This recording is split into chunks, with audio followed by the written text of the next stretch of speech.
19장. 하나님의 천사 둘이 소돔에 다다르는 것은 저녁되었다.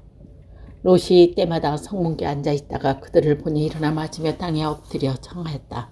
손님네들, 누추하지만 제 집에 들려 발을 씻으시고 하룻밤 편히 쉬신 다음에 아침 일찍이 길을 떠나시는 것이 어떻겠습니까? 그들은 밖에서 밤을 새웠다 하면서 사양하였으나 롯이 하도 간청하는 바람에 롯을 따라 그의 집에 들어갔다. 롯은 그들에게 누룩 앉은 빵을 구워주며 대답하였다. 이들이 아직 잠들기 직전입니다. 소돔 시민이 늙은이 젊은이 할 것 없이 온통 몰려와 롯의 집에 둘러싸고 롯에게 소리치는 것이었다. 오늘 밤 내 집에 든 자들이 어디 있느냐? 그 자들하고 재미들 좀 보게 끌어내어라. 롯이 밖으로 나가 등 뒤로 문을 닫고 사정하였다. 여보시오, 제발 이런 못된 짓을 하지 마시오. 아시다시피 나에겐 아직 남자를 모르는 딸들이 있어. 이 아들들은 당신들에게 내어줄 테니 마음대로 하시오. 그러나 내가 모신 분들은 아무 짓도 하지 말아주시오. 그러나 그들은 비켜라. 내가 떠돌이 주지에 재판관 행세를 할 참이냐. 그보다도 너부터 혼내줘야겠다 하면서 롯에게 달려들었다. 그리고 문을 부수려 하자 일이 이쯤 되자 그 두 사람이 손을 내밀어 롯을 집 안으로 끌어들이고 문을 닫았다. 그리고 문 앞에 몰려든 사람들의 어른아이 할 것 없이 모두 눈이 부셔 문을 닫지 못하게 만들었다. 그리고 나서 롯에게 말했다. 네 식구가 이곳에 또 있느냐? 아들, 딸 말고 이 성에 다른 식구가 있거든. 다 데리고 떠나거라. 이 백성이 아우성치는 소리가 야훼께 사무쳐 올랐다. 그래서 우리는 야훼의 보내심을 받아 이곳을 멸하러 왔다. 롯은 곧 딸들과 약혼한 사람들을 찾아가 야훼께서 이 성을 멸망하기로 작정하셨으니 어서 이곳을 빠져나가라고 일렀다. 그러나 사위될 사람들은 실없는 소리를 한다면서 웃겼다. 동틀 무렵에 하나님 천사들이 롯을 재촉하였다. 이 성에 벌이 내릴 테니 함께 죽지 않으려거든 내 아내와 시집까지 하는 두 딸을 데리고 어서 떠나거라. 그래도 롯이 망설임으로 그들을 보다 못해 롯과 그의 아내와 두 딸의 손을 잡고 성 밖으로 끌어내었다. 야훼께서 롯을 그토록 불쌍히 여기셨던 것이다. 롯의 가족을 데리고 나온 그들은 살리거든 어서 달아나거라. 뒤를 돌아보아서는 안 된다. 이 분지 안에는 아무것도 모르지 말아라. 있는 힘을 다 내어 산으로 피해야 한다 하고 재촉했다. 그러나 롯은 그들에게 간척했다. 제발 그러지 마십시오. 저같이 하잘 것 없는 사람에게 이렇듯 큰 오를 베푸시니 목숨을 건져주시니 고마운 말씀 이르다 말아 들을 수 없습니다. 그러나 재앙이 당장 눈앞에 있는데 저 산으로 도망치다가 죽고 말 것입니다. 보시어 저기 보이는 도시라면 가까워서 도망할 수 있겠습니다. 아주 작은 도시입니다. 작은 도시지만 거기라도 가서 목숨을 건지게 해주십시오. 그러자 그는 청을 들어주겠다고 하며 롯에게 말하였다. 저 도시는 멸하지 않을 테니 빨리 그곳으로 달아나거라. 내가 그곳에 이르기까지 나는 손을 쓸 수가 없다. 그 도시를 소알이라고 한 데는 그런 여유가 있다. 롯이 소알 땅을 밟자 해가 솟았다. 야훼께서 손사 하늘에서 유황과 소돔과 고모라에 퍼부시며 거기에 있는 도시들과 사람과 땅에 돋아난 푸성기까지 모조리 태워버리셨다.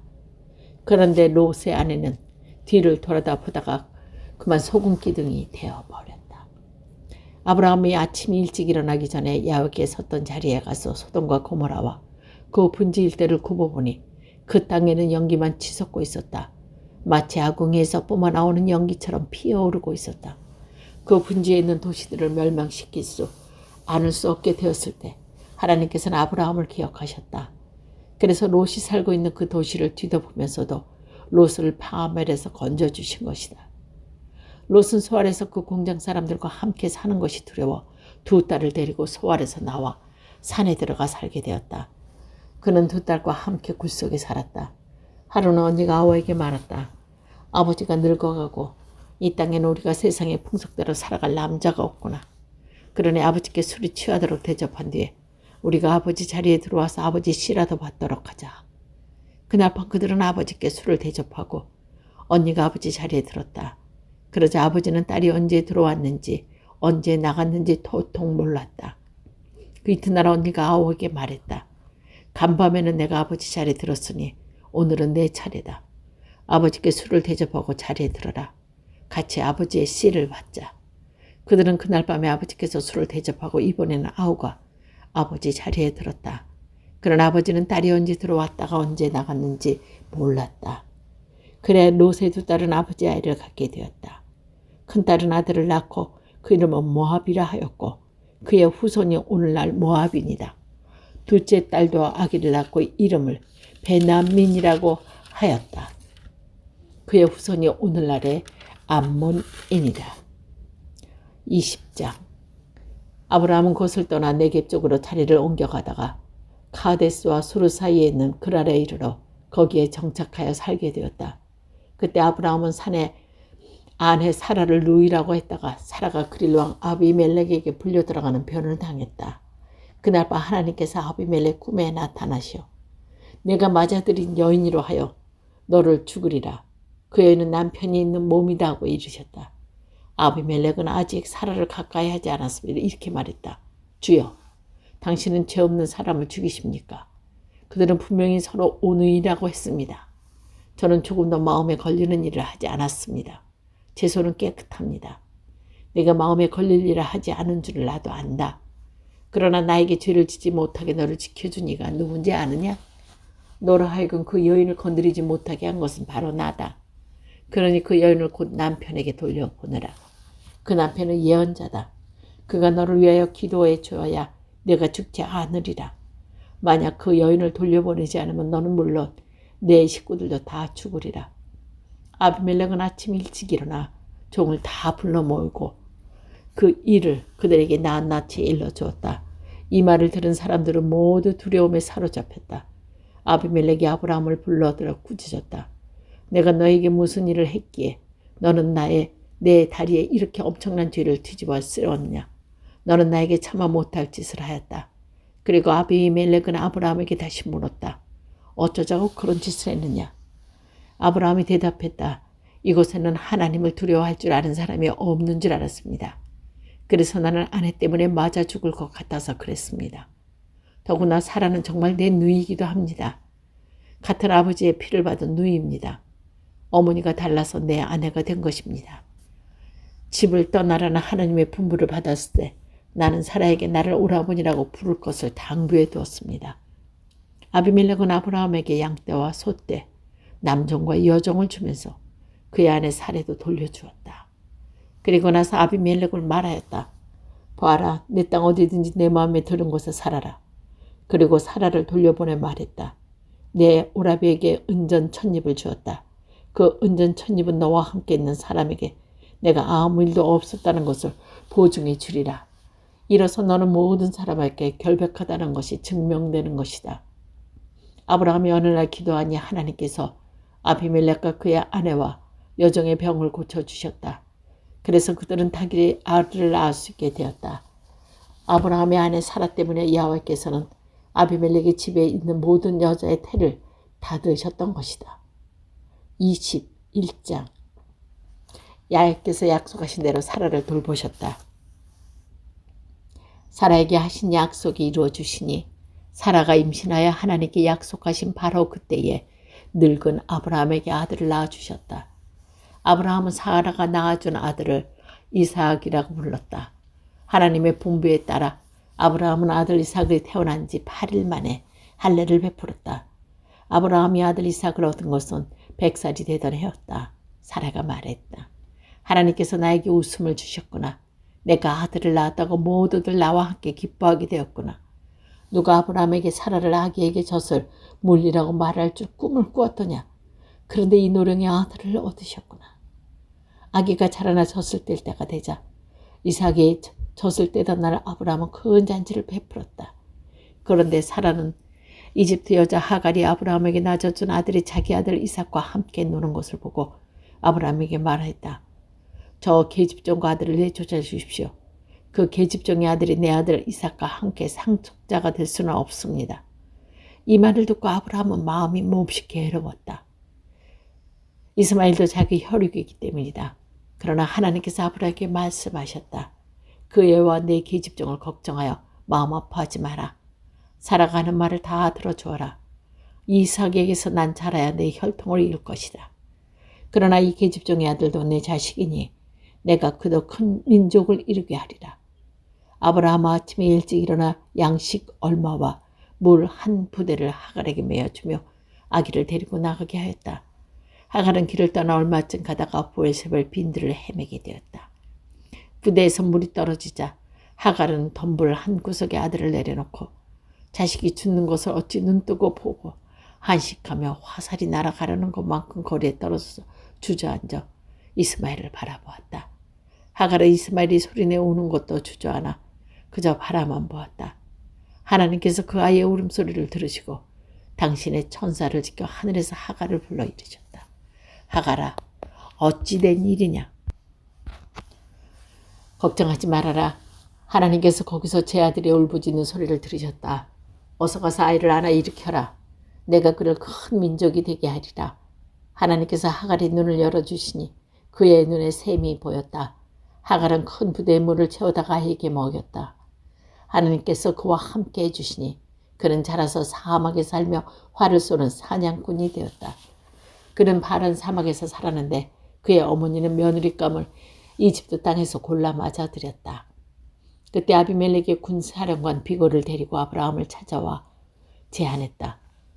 당신이 하는 일이 무엇이든지 하나님께서 함께해 주시길 바랍니다. 그러니 이 자리에서 하나님의 증인으로 삼고 맹세해 주십시오. 나와 내 혈육 일족을 배신하지 않겠다고 말이오. 내가 당신에게 신의를 지켰듯이 당신도 당신이 정착해 사는 이곳 사람들과 나에게 신의를 지키겠다고 해주십시오. 예, 맹세하죠. 하고 승낙하고 나서 아브라함은 아비멜렉의 종들이 자기의 우물을 빼앗은 일을 따졌다. 그러자 아비멜렉은 누가 그런 짓을 했는지 나는 모르오. 당신도 말씀해 줄 게 없었고 오늘까지도 그런 말을 들어본 적이 없습니다 하고 대답했다. 아브라함은 양과 소를 끌어다가 아비멜렉에게 주었고 두 사람은 계약을 맺었다. 그리고 아브라함이 어린 암양 7마리를 가려내자 아비멜렉이 아브라함에게 물었다. 어린 암양 7마리를 무엇하라 따라 골라내시오. 그러니 어린 암양 7을 받으시오. 이 우물은 내가 봤다는 것을 인정해 달라는 것이 하고 대답했다. 이렇게 두 사람이 거기에서 서로 맹세했다고 해서 그것을 부엘세베라고 했다. 부엘세베에서 계약을 맺은 다음 아비멜렉은 군사령관 비골을 데리고 블레셋 땅으로 돌아갔다. 아브라함은 블레세바에서 에셀나무를 심고 그곳에서 영원하신 하나님 야훼의 이름을 불러 예배하였다. 아브라함은 블레셋 땅에 오랫동안 머물렀다. 22장. 이런 일이 있은 뒤에 하나님께서 아브라함을 시험해 보시려고 아브라함아 부르셨다. 어서 말씀하십시오 하고 아브라함이 대답하자 하나님께서 이렇게 분부하셨다. 사랑하는 내 외아들 이삭을 데리고 모리아 땅으로 가거라. 거기에서 내가 일러주는 산에 올라가 그를 번제물로 나에게 바쳐라. 아브라함은 아침 일찍 일어나 나귀의 안장을 얻고 두 종과 아들 이삭을 데리고 제물을 사서 장작을 쪼개가지고 하나님께 일러주신 곳으로 서둘러 떠났다. 길을 떠난 지 사흘 만에 아브라함은 그 산이 멀리 바라보이는 곳에 다다랐다. 아브라함은 종들에게 너희는 나귀와 함께 여기에 머물러 있거라. 나는 이 아이를 데리고 저리로 가서 예배 드리게 오겠다 하고 나서 번제물을 사 장작을 아들 이삭에게 지우고 자기는 불씨와 칼을 챙겨 들었다. 그리고 돌아서 길을 떠나려고 하는데 이삭이 아버지 아브라함을 불렀다. 아버지. 얘야, 내가 듣고 있다. 아버지, 불씨도 있고 장작도 있는데 번제물을 드리는 어린 양은 어디 있습니까? 얘야, 번제물로 드릴 어린 양을 하나님께 손수 마련하셨단다. 말을 마치고 두 사람은 함께 길을 떠나 하나님께서 일러주신 곳에 이르렀다. 아브라함은 거기에 제단을 쌓고 장작을 얻어놓은 다음 아들 이삭을 먹고 제단 장작 더미에 올려놓았다. 아브라함이 손에 잡고 있는 아들을 막 찌르러 갈 때 야훼 천사가 하늘에서 큰 소리로 불렀다. 아브라함아, 아브라함아, 어서 말씀하십시오. 아브라함이 대답하자 야훼 천사가 이렇게 말했다. 그 아이의 손을 대지 마라. 머리털 하나라도 상하지 마라. 나는 내가 얼마나 나를 공경하는지 알았다. 너는 하나밖에 없는 아들마저도 서슴지 않고 나에게 바쳤다. 아브라함이 이 말을 듣고 고개를 들어보니 뿔이 덤불에 걸려 호적거리는 순양 한 마리가 눈에 띄었다. 아브라함은 곧 가서 그 순양을 잡아 아들 대신 번제물로 드렸다. 아브라함은 그것을 야훼 이레라고 이름 붙였다. 그래서 오늘날 사람들은 야훼께서 이 산에 마련해 주셨다고들 한다. 야훼 천사가 또다시 큰 소리로 아브라함을 말하였다. 내가 내 아들 그 외아들마저 서슴지 않고 봐서 숭성을 다했으니 나는 내 이름을 걸고 맹세한다. 이는 내 말이다. 어김이 없다.